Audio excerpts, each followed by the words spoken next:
Pour parler de l'éclairage urbain, par exemple à Chaville, il faut sortir des préjugés et des slogans. L'ensemble des données disponibles sur le sujet doit être mobilisé pour parler d'insécurité, de sécurité routière, incluant les piétons, les vélos et les automobilistes, mais aussi, bien entendu, d'énergie, de santé humaine et d'impact sur la biodiversité. La compétence de GPSO est l'entretien du matériel, mais la gestion de l'éclairage reste de la compétence de la ville. Et c'est pourquoi cela doit être discuté dans un contexte d'élection municipale.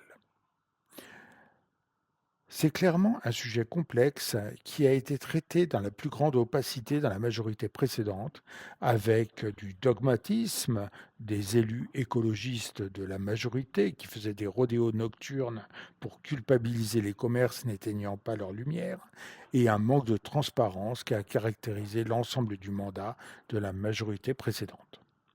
En 2025, une thèse soutenue à l'université Paris-Saclay par Chloé Baudet apporte pour la première fois des données de bonne qualité sur ce sujet qui est pourtant très sensible dans nos territoires. On ne détecte pas d'effet de l'extinction de l'éclairage pour la plupart des faits observés, dégradation et destruction volontaire, violences sexuelles, vol non violent, vol de véhicules et d'accessoires, mais aussi trafic et utilisation des drogues. Par contre, il y a bien une augmentation des cambriolages dans les communes qui ont éteint l'éclairage public. Cette hausse représente une augmentation de 3% du total des cambriolages enregistrés durant la période étudiée, et l'effet est concentré dans les communes à plus forte densité de population.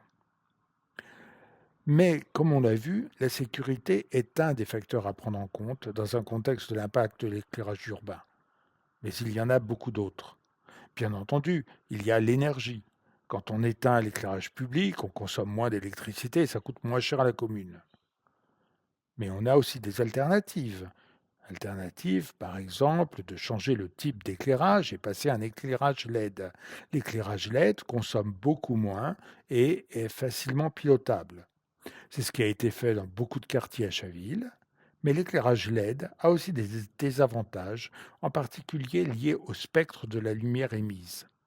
Un très joli travail de l'INSERM en 2024 a démontré que la composante bleue de la lumière des LED pouvait provoquer des pathologies inflammatoires à des niveaux auxquels on ne s'y attendait pas du tout.